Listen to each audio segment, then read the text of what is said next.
राजनीति रूप से देखें तो महाराष्ट्र में हर एक सीट का गणित हर रोज बदल रहा है, जहां कुल 48 सीटों पर 5 चरणों में वोटिंग होनी है। तीसरे चरण में 7 मई को यहां की 11 सीटों पर वोट डाले जाएंगे, जिसमें से एक सीट पर भाजपा उलझती नजर आ रही है, क्योंकि यहां पर वंचित बहुजन आघाड़ी के एक उम्मीदवार ने खेला कर दिया है। जौनपुर से पूर्व सांसद और बाहुबली धनंजय सिंह सुर्खियों में है।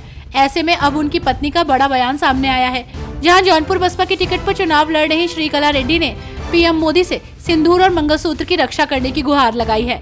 साथ ही श्रीकला रेड्डी ने पति और पूरे परिवार को जान का खतरा बताया है।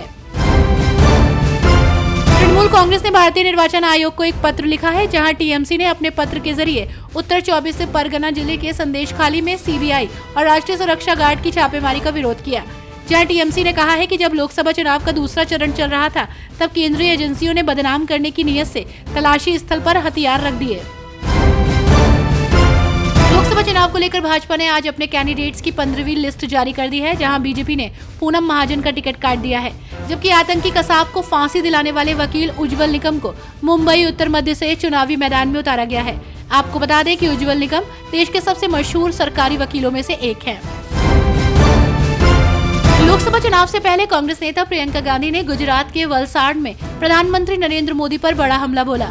उन्होंने जनसभा को संबोधित करते हुए कहा, भाजपा के कई मंत्री, उम्मीदवार और नेता कह रहे हैं कि वो संविधान बदलना चाहते हैं, लेकिन प्रधानमंत्री मंच पर आकर कहते हैं कि ऐसी कोई बात नहीं है।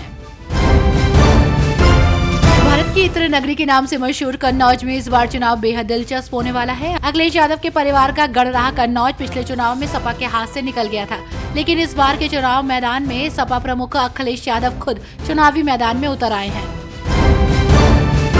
कांग्रेस नेता राहुल गांधी के खिलाफ अपमानजनक बयान दिए जाने के बाद पुलिस ने एनडीएफ विधायक पीवी अनवर के खिलाफ केस दर्ज कर लिया है। पुलिस ने विधायक की टिप्पणी को 2 समूहों के बीच दुश्मनी को बढ़ावा देने के आरोप में ये केस दर्ज किया है। दरअसल पीवी अनवर ने कांग्रेस नेता राहुल गांधी को चौथे दर्जे का नागरिक बताते हुए कहा था कि उनके डीएनए की जांच की जानी चाहिए। केंद्रीय मंत्री और भाजपा नेता पीयूष गोयल ने कांग्रेस नेता राहुल गांधी को चुनौती दी है। पीयूष गोयल ने कहा है कि अगर राहुल गांधी उत्तर मुंबई सीट से चुनाव लड़ना चाहते हैं तो मैं खुले दिल से उनका स्वागत करता हूं। वो चुनाव लड़ना चाहते हैं तो अमेठी से चुनाव लड़ सकते हैं।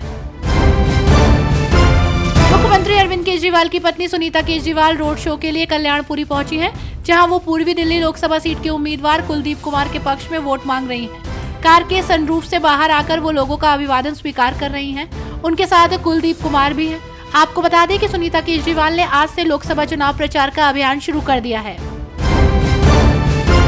नेता तेजस्वी यादव ने दावा किया है कि दूसरे चरण के मतदान के बाद से भाजपा उदास महसूस कर रही है। वजह साफ है कि प्रधानमंत्री मोदी लगातार शिक्षा, स्वास्थ्य सेवा, सिंचाई, कृषि और रोजगार जैसे महत्वपूर्ण मुद्दों पर चर्चा करने से बचते हैं। इसी के आगे तेजस्वी यादव ने कहा कि पीएम मोदी ने 2 चरणों के बाद चुनाव में 400 सीटें हासिल करने के अपने पिछले दावे को दोहराया नहीं है।